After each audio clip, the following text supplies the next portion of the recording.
एक महत्वपूर्ण जानकारी के लिए, और वो जानकारी मैं आप सभी को दे देता हूं। आ जाइए 15 अगस्त से हम एक नया बैच लेकर आ रहे हैं दिल्ली पुलिस का। ये जरूर याद रखेंगे, दिल्ली पुलिस का एक नया बैच लेकर आ रहे हैं बैटनॉल ऐप पर।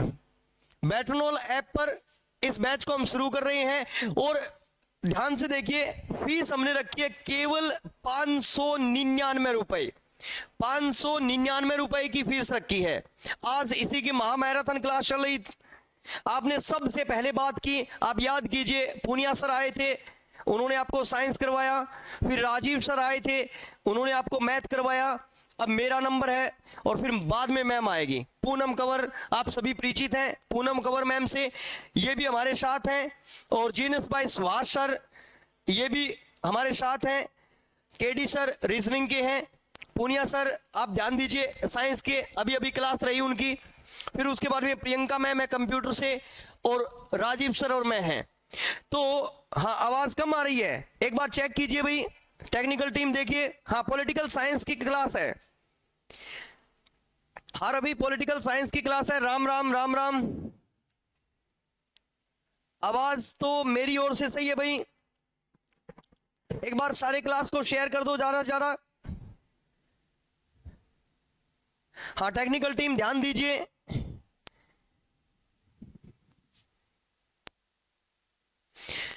चलो, दिल्ली पुलिस में आए हुए प्रश्न मैं आपके लिए लेके आया हूं, और इस सीरीज में जो पहला प्रश्न रहेगा वो ये रहेगा। ध्यान दीजिए, प्रश्न कब का आया हुआ है, नीचे डेट भी लेके आया हूं। दिल्ली पुलिस 9 दिसंबर 2017 को आया हुआ प्रश्न है। चलो देख लीजिए प्रश्न क्या है। पॉलिटिकल साइंस की सीरीज मेरे को दी गई है, आपके बैच में पॉलिटिकल साइंस का टॉपिक मैं करवाऊंगा, ये जरूर याद रखेंगे, ठीक है। ध्यान दीजिए कि संविधान सभा ने राष्ट्रगान को कब अपनाया था, बता दीजिए, जल्दी से कमेंट कीजिए। संविधान सभा ने राष्ट्रगान को कब अपनाया था। हमने दो चीजें देखी है, अब याद कीजिए। एक तो हमने पढ़ा है राष्ट्रगान के बारे में, अब याद कीजिए, और एक हमने पढ़ा है राष्ट्रगीत के बारे में। यानी यहां से प्रश्न बना हुआ है, तभी मैं आपके लिए वो प्रश्न लेके आया हूं जो आपके एग्जामों में आए हुए हैं, ये जरूर याद रखेंगे आप, ठीक है। दिल्ली पुलिस के सारे प्रश्न हम क्लियर करेंगे। और आपको पॉलिटिकल साइंस की बिल्कुल आवाज नहीं आ रही है। रवि, एक मिनट रवि, चेक करवा रहा हूं मैं।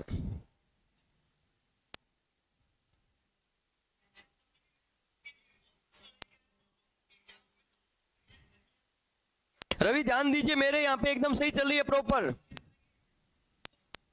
बेटा आप देखिए, आपके यहां पे शायद प्रॉब्लम हो सकती है, मेरे एकदम सही चल रही है भाई। दिव्यांशु भी कह रहे हैं एकदम बढ़िया आ रही है जी आवाज। रवि, ये राहुल बच्चा है। हाँ राहुल, हमारे यहां पे सही आ रही है बेटा, आप चेक कीजिए,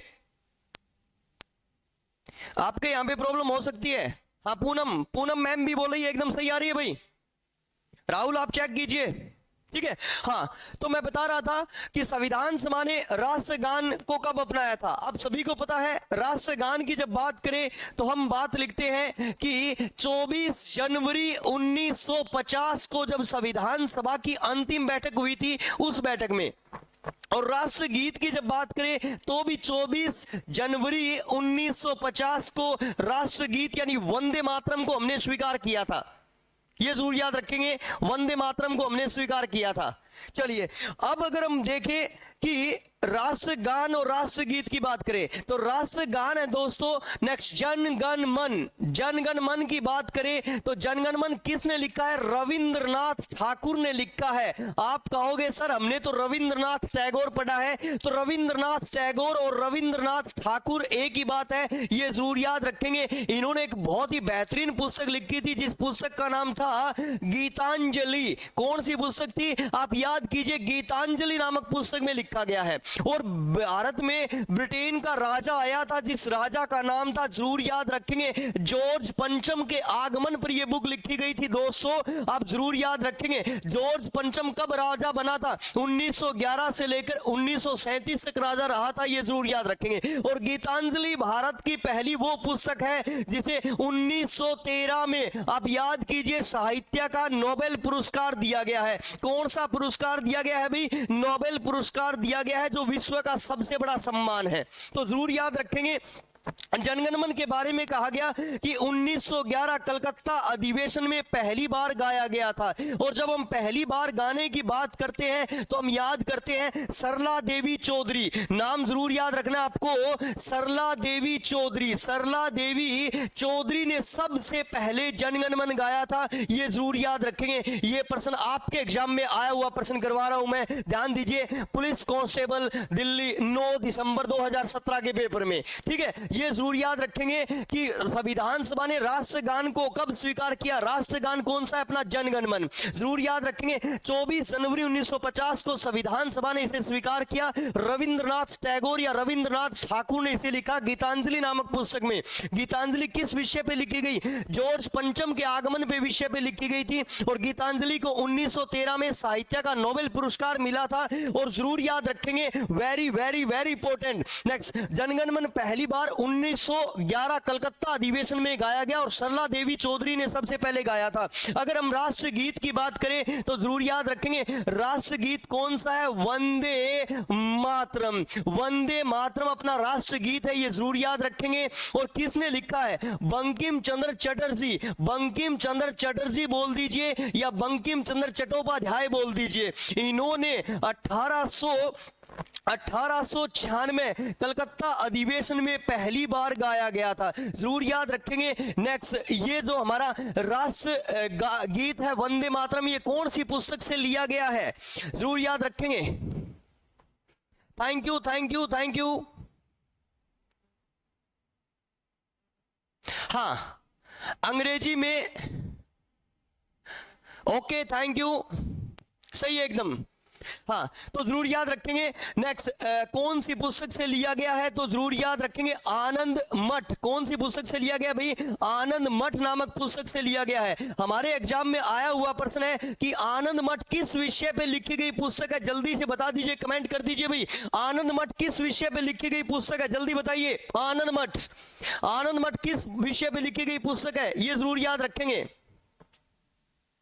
thank you Rahul, thank you very much. ठीक है, आनंद मठ तो जरूर याद रखेंगे बंगाल में चलने वाले सन्यासी विद्रोह पे लिखी गई पुस्तक है। बंगाल में चलने वाले सन्यासी विद्रोह पे लिखी गई पुस्तक है। यानी इस बार आपके एग्जाम में अगर इस टॉपिक से कोई क्वेश्चन बनेगा तो बाहर नहीं जाएगा, ये जरूर याद रखेंगे। नेक्स्ट, मैंने आपको राष्ट्रगान और राष्ट्रगीत दोनों की विशेषता बता दी है, ये जरूर याद रखेंगे। संविधान सभा ने इन दोनों को 24 जनवरी 1950 को अपनाया था मेरे दोस्तों। कब? 24 जनवरी 1950 को। ये पूरा चित्र आपको याद रखना है, स्क्रीनशॉट ले लीजिए। और चलिए अगले प्रश्न में हम चलते हैं। ध्यान दीजिए, राष्ट्रपति द्वारा राज्यसभा में जो सदस्यों का मनोनयन किया जाता है, जो सदस्य कहां से मनोनीत किए जाते हैं? जरूर याद रखेंगे। नंबर 1 कला से मनोनीत किए जाते हैं। नंबर 2 जरूर याद रखेंगे साहित्य से मनोनीत किए जाते हैं। नंबर 3 नेक्स्ट समाज सेवा से मनोनीत किए जाते हैं। और नंबर 4 याद रखेंगे साइंस यानी विज्ञान से मनोनीत किए जाते हैं। इन 4 क्षेत्रों से मनोनीत किए जाते हैं। बता दीजिए, आंसर दे दीजिए जल्दी से, आंसर दे दीजिए जल्दी से।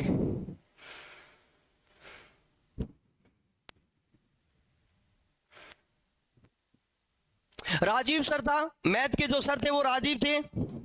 ठीक है, आइए जल्दी से, हाँ बता दीजिए, राष्ट्रपति द्वारा राज्यसभा में जो सदस्यों का मनोनयन किया जाता है वो किस देश के संविधान से लिया है? जल्दी से बता दीजिए। राज्यसभा में जो राष्ट्रपति महोदय होते हैं, आप याद कीजिए, राष्ट्रपति महोदय कितने मेंबर को? नेक्स्ट 12 सदस्यों को, 12 नेक्स्ट जरूर याद रखेंगे सदस्यों को मनोनीत करते हैं। 12 सदस्यों को मनोनीत करते हैं, ये जरूर याद रखेंगे। पहले लोकसभा में एक एंग्लो इंडियन को भी मनोनीत किया जाता था। एक बार क्लास को शेयर करते जाएंगे भाई, ज्यादा ज्यादा क्लास को शेयर करते जाएंगे, पॉलिटिकल साइंस का कोई भी क्वेश्चन बाहर नहीं जाने देंगे। शाबाश, जबरदस्त आंसर दिया भाई सरवन कुमार, शाबाश सरवन, सरवन ने जबरदस्त आंसर दिया। सरवन ने कहा है सर दक्षिणी अफ्रीका कर दो। मैं सरवन दक्षिणी अफ्रीका तो कर देता, अगर मेरे से पूछता एग्जामिनर कि संविधान संशोधन की प्रक्रिया कहां से ली है, संविधान संशोधन की प्रक्रिया कहां से ली है, तब मैं दक्षिणी अफ्रीका करता। सरवन ध्यान दीजिए,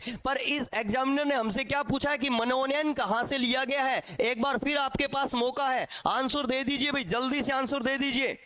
सरवन ने जो आंसर दिया, सरवन ने कहा सर इसका दक्षिणी अफ्रीका आएगा। दक्षिणी अफ्रीका से तो मेरे भाई नेक्स्ट संविधान संशोधन की प्रक्रिया ली गई है। मगर एग्जामिनर ने हमसे क्या पूछा था, एग्जाम में आया हुआ प्रश्न है, दिल्ली कांस्टेबल दिसंबर 2020 की बातें हैं, ये जरूर याद रखेंगे। सारे के सारे प्रश्न आए हुए लाया हूं मैं, ठीक है भाई।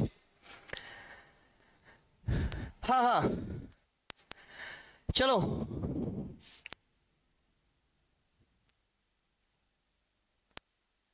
ओके ओके, शाबाश, ठीक है।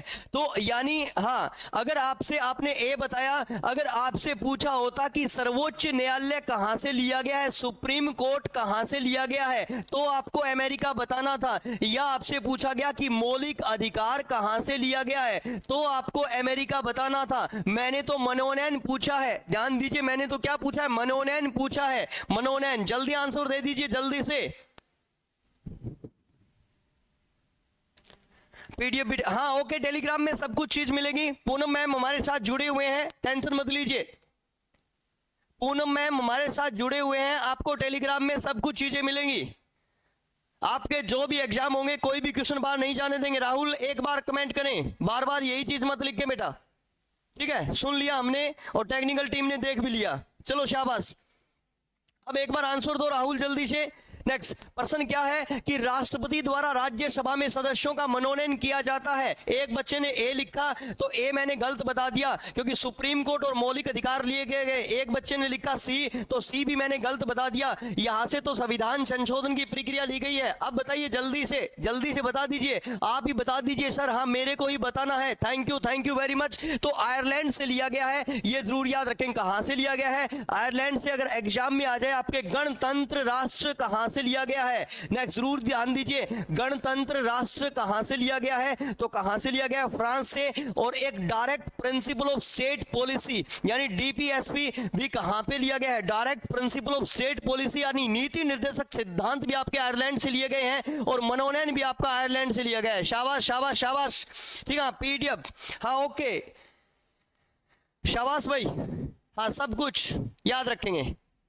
चलिए फिर आगे वाला प्रश्न देख लीजिए ध्यान से। और ये आ गया आपका अगला प्रश्न, भारत के संविधान में संघीय शब्द। बहुत ही शानदार प्रश्न है भाई, बहुत ही शानदार प्रश्न है। इस प्रश्न का कोई आंसर देगा बच्चा तो बड़ा अच्छा लगेगा भाई, बहुत ही शानदार प्रश्न है। ध्यान दीजिए, संघीय यानी फेडरेशन शब्द का प्रयोग, फेडरेशन यानी संघीय शब्द का प्रयोग कहां पे हुआ है, प्रस्तावना में, भाग नंबर 3 में, अनुच्छेद नंबर 368 में, या संविधान में, कहीं भी नहीं। जल्दी से कमेंट कर दीजिए, बड़ा ही शानदार प्रश्न है, बहुत ही शानदार। ये प्रश्न अगर इसका आंसर कोई बच्चा देता है तो मैं मानूंगा कि इस बार उसका 100% सिलेक्शन क्लियर है भाई, 100% उसके सिलेक्शन को कोई नहीं रोकने वाला है, ये गारंटेड है, ठीक है, ये गारंटेड है। बहुत ही शानदार प्रश्न, गूगल नहीं दिखा रहा है, ओके।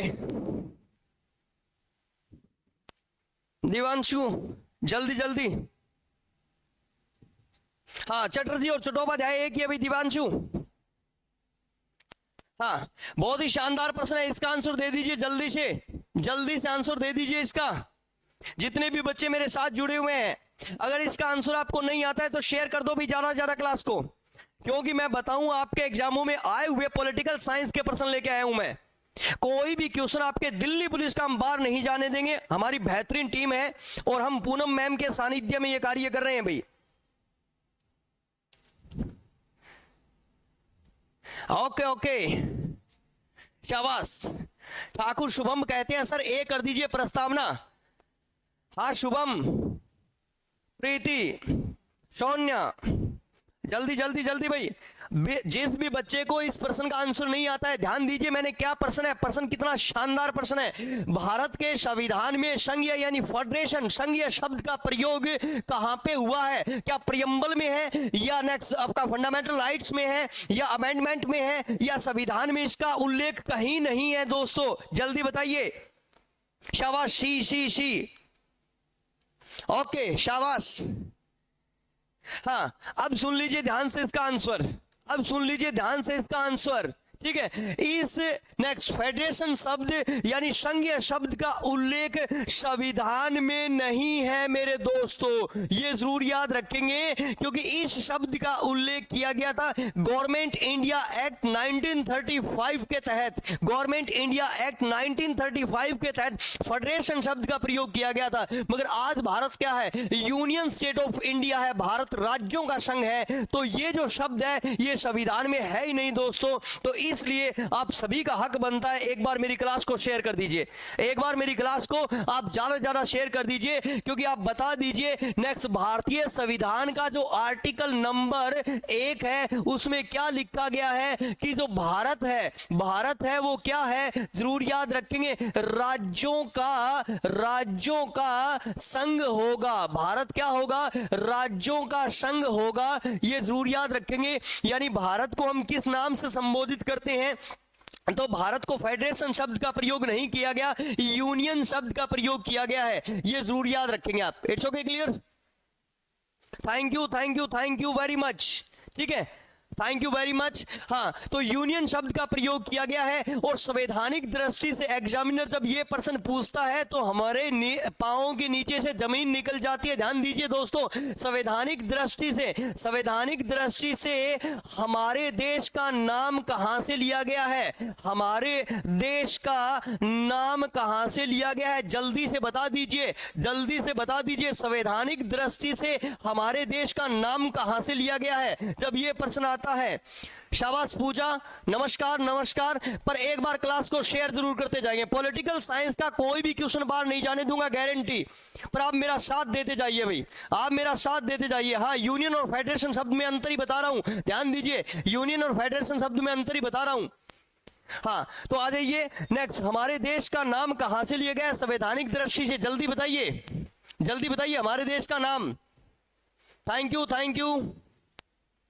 यू कपिल, ठीक है। हमारे देश का नाम लिया गया है दोस्तों यूएसए से लिया गया है, ये जरूर याद रखेंगे। जो गवर्नमेंट इंडिया एक्ट 1935 था, आप याद कीजिए, गवर्नमेंट इंडिया एक्ट 1935 यानी भारत सरकार अधिनियम 1935, भारत नेक्स्ट सरकार अधिनियम 1935 में, नेक्स्ट ये जरूर याद रखेंगे, अधिनियम 1935 में भारत को फेडरेशन शब्द से नेक्स्ट परिचित करवाया गया था। किससे परिचित करवाया गया था? फेडरेशन शब्द से। मगर आप याद कीजिए नेक्स्ट, बाबा साहेब अंबेडकर ने कहा था हम सारे एक हैं, हम क्या है? सारे एक। तो इसीलिए यूनियन शब्द का प्रयोग किया गया। यूनियन, हमने हमारे देश का नाम कहां से लिया है? यूएसए से लिया है, यूनियन स्टेट ऑफ इंडिया। अब सभी से एक प्रश्न पूछूंगा, इस प्रश्न का आंसर दे दीजिए, बड़ा अच्छा लगेगा। नेक्स्ट हमारे देश में, या फिर नेक्स्ट हमारे देश में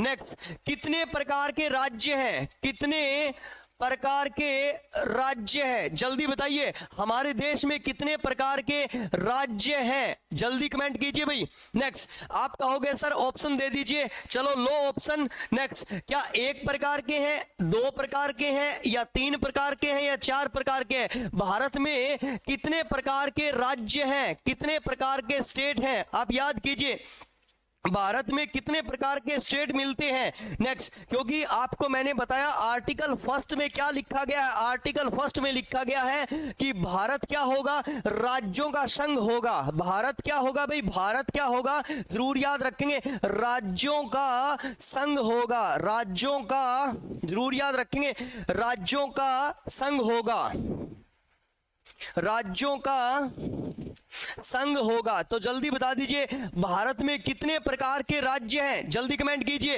1 प्रकार के, 2 प्रकार के, 3 प्रकार के, 4 प्रकार के, कितने प्रकार के राज्य हैं? कोई भी बच्चा बता दीजिए, बड़ा अच्छा लगेगा मेरे को। भारत में कितने प्रकार के राज्य हैं? फेडरेशन और यूनियन शब्द का अंतर ही चल रहा है, जरूर याद रखेंगे आप। भारत में कितने प्रकार के, शाबाश, हिंदी, ओके, कह रहे हैं 3 प्रकार के हैं, श्रवण 2 प्रकार के, शाबाश। कितने प्रकार के राज्य हैं भारत में, शाबाश, बड़ा ही जबरदस्त आंसर दे रहे हैं बच्चे, बड़ी मेहनत कर रहे हैं भाई। मैं बताऊं नेक्स्ट, आज भारत में 3 प्रकार के राज्य हैं। जिस बच्चे ने 3 आंसर दिया है उसने जबरदस्त आंसर दिया है भाई।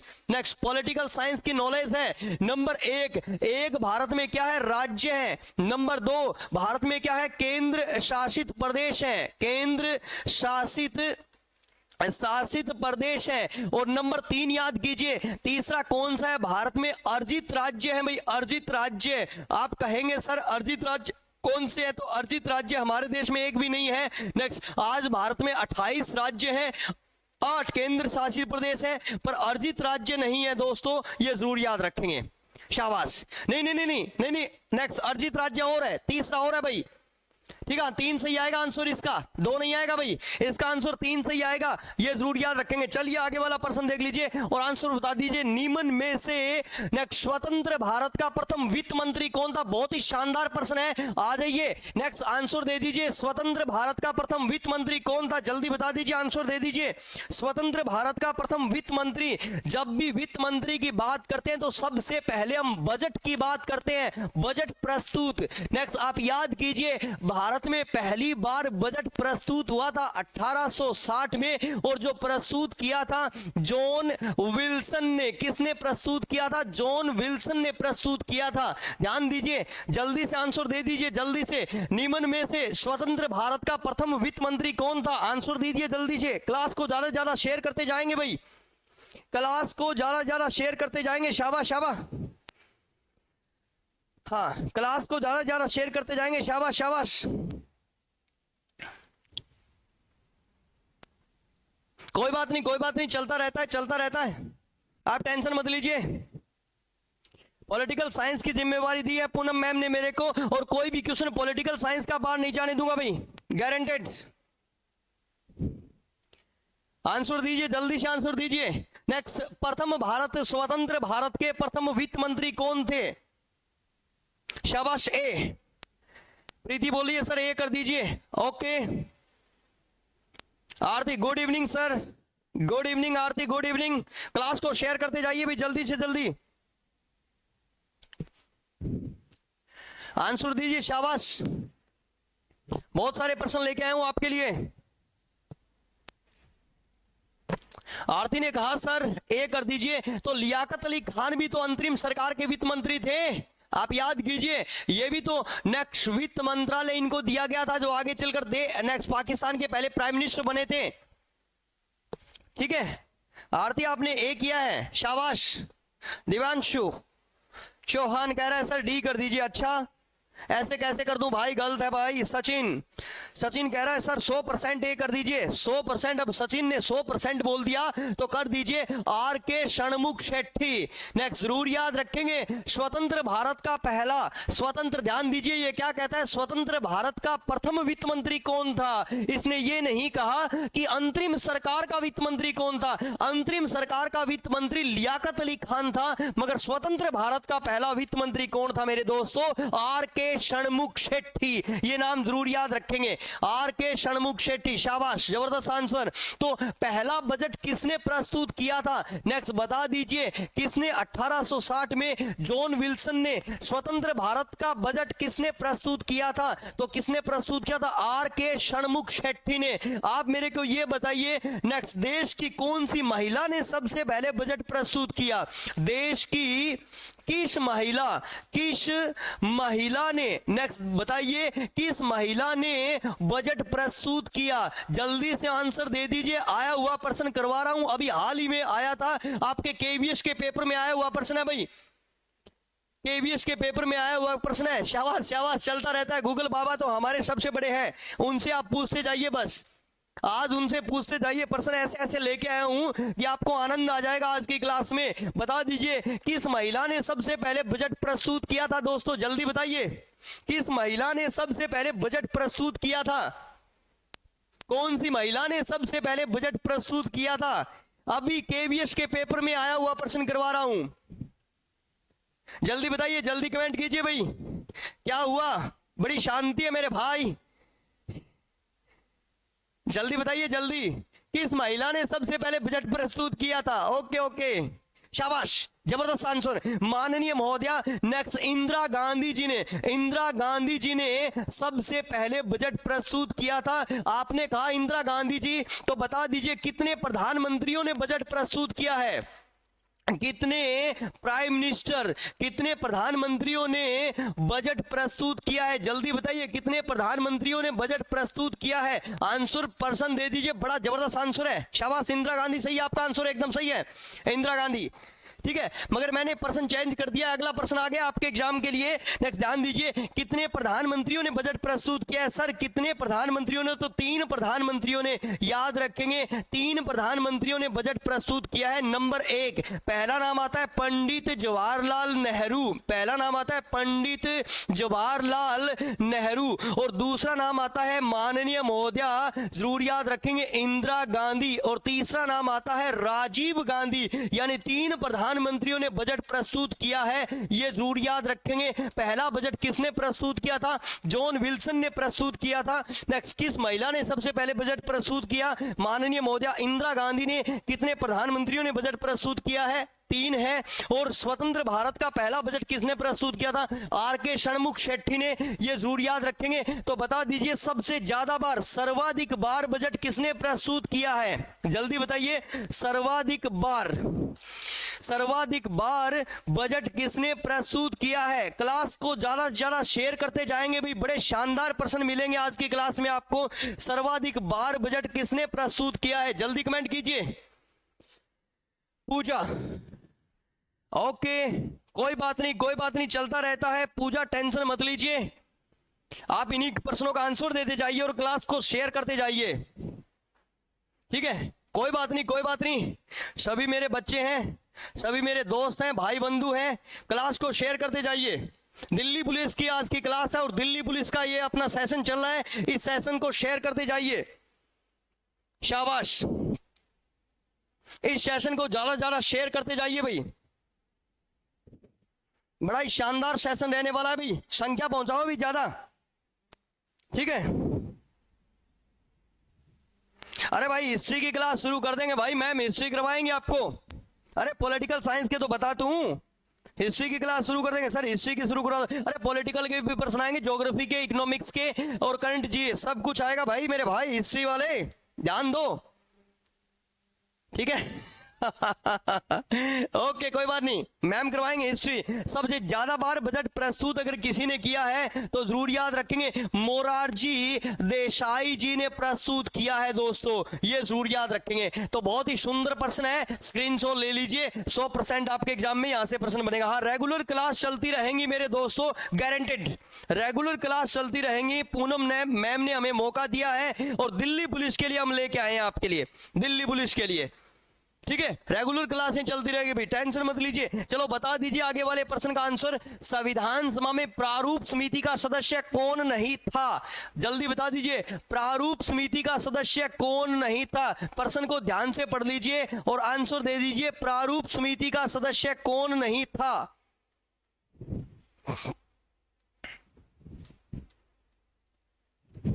प्रारूप समिति का सदस्य कौन नहीं था? जल्दी बता दीजिए, प्रारूप समिति का सदस्य कौन नहीं था? ठीक है, प्रारूप समिति का सदस्य कौन नहीं था?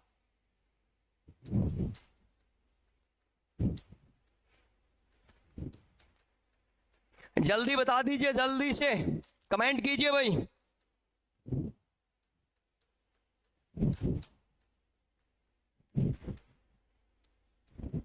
दिल्ली पुलिस के लिए आए हैं हम सारे के सारे, बैटनॉल ऐप पे मिलिए।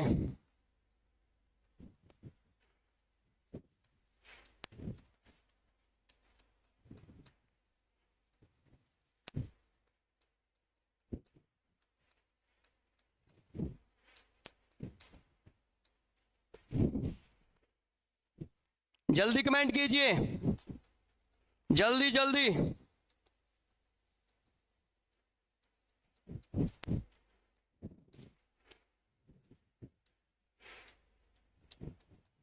ये है प्रारूप समिति, बहुत ही महत्वपूर्ण समिति जिसे ढांचा समिति, पांडुलेखन समिति कहा जाता है। सर आप क्लास लगाते, हाँ जी डेली चलती रहेगी, टेंशन मत लीजिए।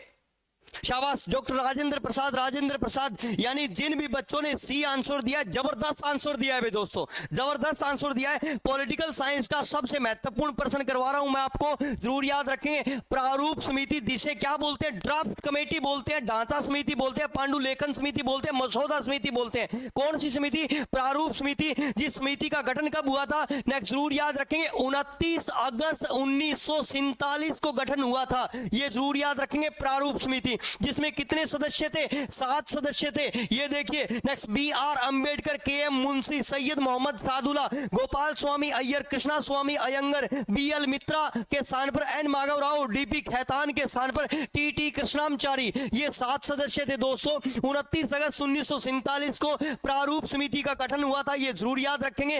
और 21 फरवरी, ध्यान दीजिए डेट क्या है, 21 फरवरी 1948 को इस समिति ने अपना प्रारूप प्रस्तुत कर दिया था। सबसे महत्वपूर्ण समिति है। संविधान सभा में 22 समितियों का गठन हुआ था। कितनी समितियों का? 22 समितियों का गठन हुआ था। सबसे महत्वपूर्ण समिति है नेक्स्ट प्रारूप समिति, ड्राफ्ट कमेटी, ढांचा समिति, पांडुलेखन समिति, मसौदा समिति। और इस समिति के अध्यक्ष कौन थे? बाबा साहेब अंबेडकर। बाबा साहेब अंबेडकर इस समिति के अध्यक्ष थे, ये जरूर याद रखेंगे। जब बाबा साहेब अंबेडकर इसी समिति के अध्यक्ष थे, इसीलिए बाबा साहेब अंबेडकर को भारतीय संविधान का क्या कहा गया? पिता कहा गया। क्या कहा गया मेरे दोस्तों? बाबा साहेब अंबेडकर को प्रधान कहा गया। क्या कहा गया? तो जरूर याद रखेंगे, नेक्स्ट जनक कहा गया। और क्या कहा गया? इन्हें संविधान का जरूर याद रखेंगे निर्माता कहा गया। Very very very important. क्यों ये हम प्रारूप समिति के अध्यक्ष बने थे? बाबा साहेब अंबेडकर क्यों बने थे प्रारूप समिति के अध्यक्ष? तो जरूर याद रखेंगे, ये भारत के पहले विधि मंत्री थे। जरूर याद रखेंगे, ये भारत के पहले विधि मंत्री थे। जरूर याद रखेंगे दोस्तों। आज की मेरी क्लास का सबसे शानदार प्रश्न है ये प्रश्न, इसको अच्छी तरह से आप याद कर लीजिए। सर नामों को ट्रिक करने की याद बता दें। हाँ 100% बताऊंगा, 100% आपको नाम जुबान पे। पॉलिटिकल साइंस से तो आपको खिलवाऊंगा मैं, गारंटी है मेरी। पॉलिटिकल साइंस से तो सारे आप खेलोगे, ये गारंटी है मेरी भाई, टेंशन मत लीजिए। पॉलिटिकल साइंस के सारे प्रश्न इस तरह से करवाऊंगा, टेंशन मत लीजिए।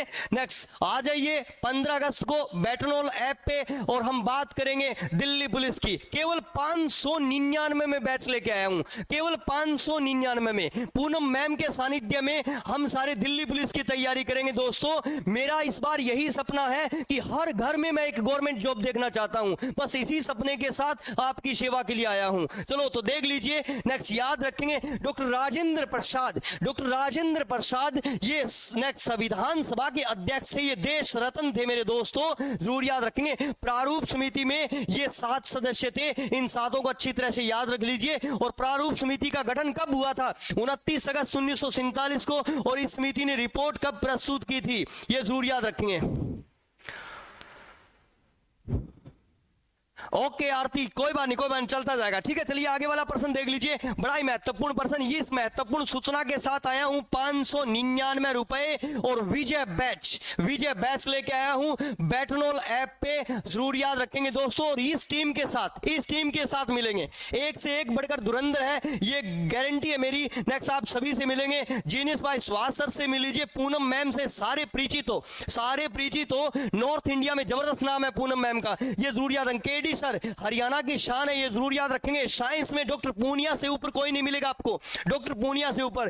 और नेक्स्ट प्रियंका मैम, पूरा चंडीगढ़ इनका नाम पहचानता है। चंडीगढ़ से लेकर आया हूं प्रियंका मैम को आपके कंप्यूटर के लिए मेरे दोस्तों। और मैथ में चलिए पूरे हरियाणा को पूछ लीजिए राजीव सर की क्या विशेषता है पूरे मैथ में, और मुझे भी सेवा करने का मौका मिला है। तो चलिए आगे वाला प्रश्न देख लीजिए। नेक्स्ट संविधान सभा की प्रथम बैठक के अध्यक्ष कौन थे? प्रथम बैठक का अध्यक्ष पूछ रहा है हमसे जल्दी बता दीजिए प्रथम बैठक के अध्यक्ष कौन थे? आप बताइए मेरे को। संविधान सभा की स्थापना कब हुई थी? जल्दी बताइए। संविधान सभा की स्थापना, जल्दी बताइए, संविधान सभा की स्थापना कब हुई थी?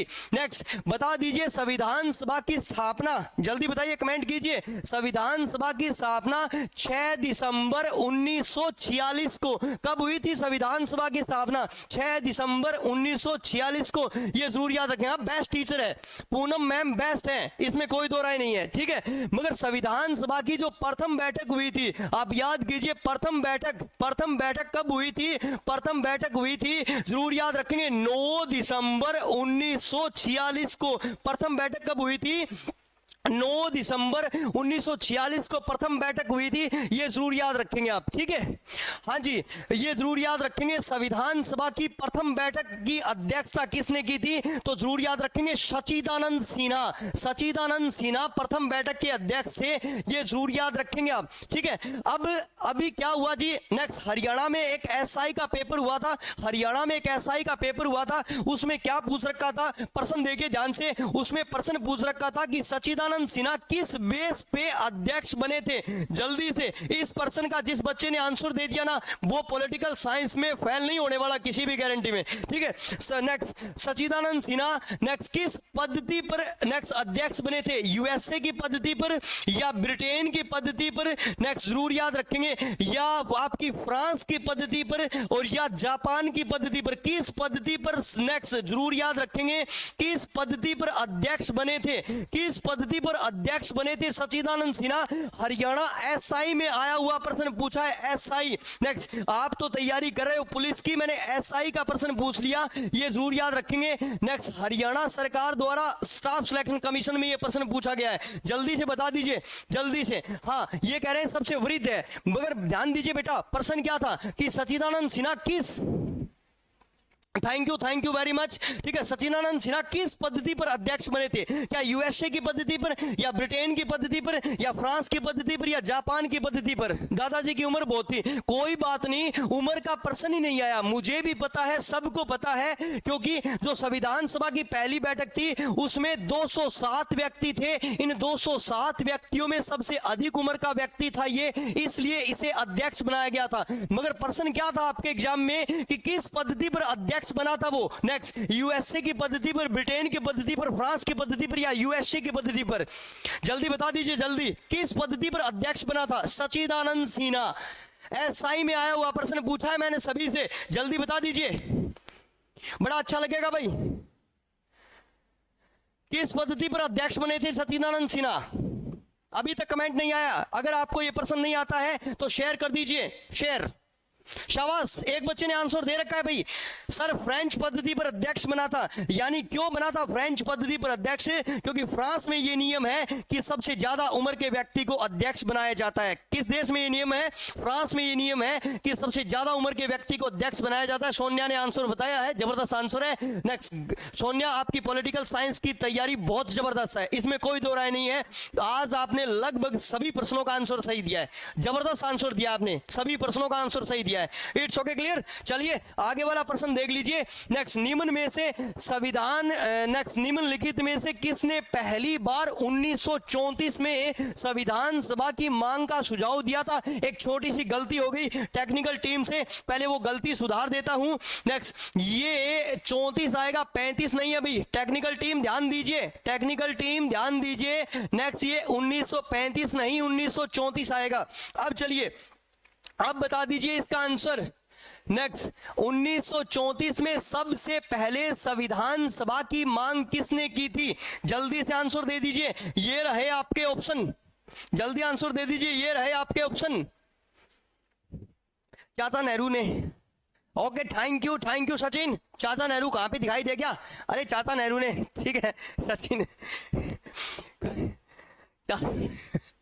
ओके, ए शाबाश शाबाश, बहुत अच्छे, ठीक है शाबाश, सभी ये लगाओगे, मेरे को पता है। भाई एक बच्चे ने चाचा नेहरू बोल दिया ना, सभी ये लगाओगे। मगर ध्यान दीजिए, इस प्रश्न का आंसर आएगा माधवेंद्र नाथ राव। एमएन राव ने सबसे पहले संविधान सभा की मांग की थी दोस्तों। नेक्स्ट, एमएन राव ने, ये जरूर याद रखेंगे, माधवेंद्र नाथ राव ने सबसे पहले संविधान सभा की मांग की थी। मगर ध्यान दीजिए, सबसे पहले संविधान की मांग किस भारतीय ने की थी? आंसर दीजिए। संविधान की मांग सबसे पहले किसने की थी? सबसे पहले किसने संविधान की मांग रखी थी? बता दीजिए। नेक्स्ट, वेरी वेरी इंपॉर्टेंट, सबसे पहले संविधान की मांग सबसे पहले किसने रखी थी? आंसर दे दीजिए जल्दी से, जल्दी आंसर दीजिए। और किसने ये कहा था? नेक्स्ट, किसने कहा था कि भारतीय संविधान, नेक्स्ट ध्यान दीजिए, भारतीय संविधान भारतीयों की इच्छा पर होगा। भारतीय संविधान, जरूर याद रखेंगे, भारतीय संविधान भारतीयों की इच्छा पर होगा। बता दीजिए। नेक्स्ट, किसने कहा था भारतीयों की इच्छा पर होगा? नेक्स्ट, इच्छा पर होगा। दोनों प्रश्नों के आंसर दे दीजिए। बड़े ही जबरदस्त प्रश्न है और एग्जामिनर ये प्रश्न पूछता है। शाबाश। 1922 में सही आंसर है। 1922 में गांधी जी ने कहा था कि भारतीय संविधान भारतीयों की इच्छा पर होगा। किसने कहा था? गांधी जी ने 1922 में कहा था कि भारतीय संविधान भारतीयों की इच्छा पर होगा। ये जरूर याद रखेंगे। मगर मेरे पहले प्रश्न का आंसर अभी तक किसी ने, हाँ शाबाश, जबरदस्त आंसर, 1896 में बाल गंगाधर तिलक ने कहा था कि स्वराज्य मेरा जन्म सिद्ध अधिकार है और मैं इसे लेके रहूंगा। नेक्स्ट, स्वराज्य शब्द का प्रयोग किया था। तो बता दीजिए, स्वराज्य शब्द का प्रयोग सबसे पहले किस भारतीय ने किया है? स्वराज्य शब्द का प्रयोग सबसे पहले किस भारतीय ने किया है? जल्दी बताइए, जल्दी बताइए, जल्दी जल्दी। इन दोनों प्रश्नों का आंसर आपने सही दिया एकदम, कि सबसे पहले संविधान की मांग की थी 1896 में बाल गंगाधर तिलक ने। और तिलक ने क्या कहा था? तिलक ने कहा था कि स्वराज्य मेरा जन्म सिद्ध अधिकार है और मैं इसे लेके रहूंगा। तो 1922 में गांधी जी ने कहा था कि भारतीय संविधान भारतीय व्यक्ति द्वारा लिखेंगे। मगर शाबाश, जबरदस्त आंसर सोनिया। नेक्स्ट, कि स्वराज्य शब्द का प्रयोग सबसे पहले किया था, जरूर याद रखेंगे, दयानंद सरस्वती। दयानंद सरस्वती ने सबसे पहले स्वराज्य शब्द का प्रयोग किया था। मैं मेरी क्लास को समाप्ति की ओर ले चलता हूं और आज का लगभग ये मेरे को लग रहा है सेकंड लास्ट प्रश्न है। चलिए, संविधान संशोधन करवा दिया है मैंने, पहले वाली क्लास में करवा दिया है। अभी थोड़ी देर पहले ही मैंने बात की थी कि संविधान संशोधन की प्रक्रिया हमने किस देश के संविधान से ली है? तो दक्षिणी अफ्रीका के संविधान से ली है। ये जरूर याद रखेंगे। आपातकालीन शक्तियां, इमरजेंसी, आपातकालीन शक्तियां हमने कहां से ली है? तो जरूर याद रखेंगे, जर्मनी से ली है। मैं आप सभी से एक प्रश्न पूछना चाहूंगा, आंसर दे दीजिए। नेक्स्ट, वित्तीय आपातकाल कहां से लिया है? नेक्स्ट, वित्तीय आपातकाल कहां से लिया है? जल्दी बताइए। फाइनेंशियल नेक्स्ट इमरजेंसी कहां से लिया है? जल्दी बताइए। वित्तीय आपातकाल कहां से लिया है? एनीवन कमेंट कीजिए जल्दी से। वित्तीय आपातकाल कहां से लिया है? आपातकालीन शक्तियां जर्मनी से ली है। संविधान संशोधन अफ्रीका से लिया है। फिर उसके बाद में अमेरिका से हमने महाभियोग की प्रक्रिया ली है। क्या ली है? महाभियोग की प्रक्रिया अमेरिका से ली है। और फिर ब्रिटेन से हमने हमारी संसद ली है, पार्लियामेंट ली है और हमारी नागरिकता ली है। ये जरूर याद रखेंगे, नागरिकता ली है। मगर आप मेरे को बताइए, वित्तीय आपातकाल कहां से लिया है? वित्तीय आपातकाल बोलिए, वित्तीय आपातकाल जल्दी से कमेंट कीजिए। नेक्स्ट, मेरा प्रश्न आप सभी से यह है कि वित्तीय आपातकाल कहां से लिया हमने? बताइए, वित्तीय आपातकाल कहां से लिया है? जल्दी कमेंट कीजिए। शाबाश, फ्रेंच, प्रियंका ने आंसर दिया है। फ्रेंच नहीं, गलत है भाई प्रियंका। नेक्स्ट, गलत है। नेक्स्ट नहीं आएगा। अगर वित्तीय आपातकाल प्रश्न आ जाए तो मेरे दोस्तों ये हमने यूएसए से लिया है। कहां से लिया है? यूएसए से लिया है। ये जरूर याद रखेंगे। चलिए आगे वाला प्रश्न देख लीजिए। निम्न में से लोकतंत्र नहीं है। बहुत ही शानदार प्रश्न है, आज की क्लास का सबसे शानदार मेरा लास्ट प्रश्न है। बता दीजिए नेक्स्ट, इनमें से कि कहां पर लोकतंत्र नहीं है? अमेरिका, नॉर्वे, भारत और चीन, किस देश में लोकतांत्रिक व्यवस्था नहीं है? दोस्तों लोकतांत्रिक व्यवस्था किस देश में नहीं है, जल्दी बताइए। ये रहे आपके सामने, क्लास को शेयर करते जाइए भाई। मेरे बाद पूनम मैम आ रही है, वो हिस्ट्री करवाएंगे आपको। बहुत ही शानदार सेशन आज का रहने वाला है। पहले भी 2 क्लासें हमारी लग चुकी है। डॉक्टर पूनिया ने साइंस करवाई थी और आप याद कीजिए राजीव ढांडा सर ने आपको मैथ करवाया था और मेरे को पॉलिटिकल साइंस की जिम्मेवारी दी गई थी दोस्तों। तो हम मिलेंगे 15 अगस्त को और एक नए बैच के साथ। नेक्स्ट आजाद कह रहे हैं कि सर इसका लगा दीजिए डी, तो डी लगा दूं आजाद। नेक्स्ट चीन वो देश है जहां पे लोकतांत्रिक व्यवस्था नहीं है, साम्यवादी व्यवस्था। ये जरूर याद रखें किस देश में, चाइना में। बाकी ये तीनों के तीनों लोकतांत्रिक कंट्री है। प्रत्यक्ष या अप्रत्यक्ष, प्रत्यक्ष या अप्रत्यक्ष लोकतंत्री व्यवस्था है कहां पे, ये जरूर याद रखेंगे इन तीनों में। Okay clear. तो सभी नेक्स्ट महत्वपूर्ण सूचना के साथ मेरी क्लास को विराम दे दूंगा मैं आज यहीं पे। शायद इतने, हाँ 1% रह गया भाई, 1% रह गया भाई, 1% और रह गया आपके लिए। बता दीजिए भारतीय संविधान अंगीकृत कब किया गया था? 1% रह गया, छोटा सा 1 मिनट का प्रश्न बता दीजिए जल्दी से। भारतीय संविधान अंगीकृत, बताइए भारतीय संविधान अंगीकृत कब किया गया? भारतीय संविधान आत्मा प्रीत कब किया गया? नेक्स्ट जरूर याद रखें भारतीय संविधान अधिनियमित, अधिनियमित कब किया गया? और बता दीजिए भारतीय संविधान पारित कब किया गया? दोस्तों ये महत्वपूर्ण नाम याद रखेंगे, एग्जामिनर आपसे पूछता है ये चारों के चारों नाम कब? 26 नवंबर 1949 को। और आप याद कीजिए 26 नवंबर 1949 को ही अति महत्वपूर्ण अनुच्छेद लागू हो गए थे। कौन से? जरूर याद रखेंगे 5, 6, 7, 8, 9, फिर उसके बाद में 60, फिर उसके बाद में चलिए आपका 324, फिर उसके बाद में चलिए कितना है, चलिए आगे चलिए 366, 367, फिर चलिए नेक्स्ट 380, फिर चलिए 1 मिनट 379, फिर 380 और फिर चलिए 388 और फिर चलिए 391, 392 और 393। ये जरूर याद रखेंगे।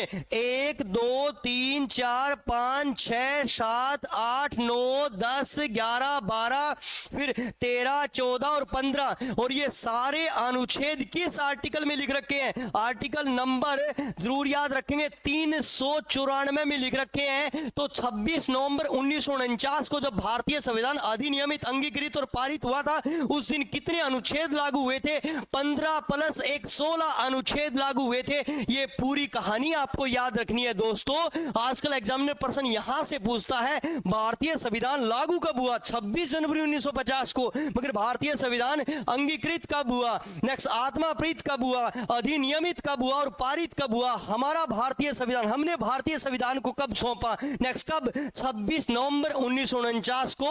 और कितने अनुच्छेद उस दिन लागू हुए थे? 15 + 1 16 अनुच्छेद लागू हुए थे। दोस्तों मैं मेरी महत्वपूर्ण सूचना के साथ आपसे सभी से रूबरू हुआ हूं, जरूर याद रखेंगे। केवल 599 रुपए में हम दिल्ली पुलिस का विजय बैच लेकर आए हैं। कौन सा बैच? विजय बैच लेकर आए हैं। और कहां पे मिलेंगे हम सारे? नेक्स्ट हम मिलेंगे बैटनॉल ऐप पे मिलेंगे मेरे दोस्तों, इस बेहतरीन टीम के साथ। तो मैं मेरे इन्हीं शब्दों को यहीं पे विराम देता हूं और बहुत जल्द आपसे रूबरू हो रही है नेक्स्ट पूनम मैन। जय हिंद, जय भारत, जय हरियाणा दोस्तों।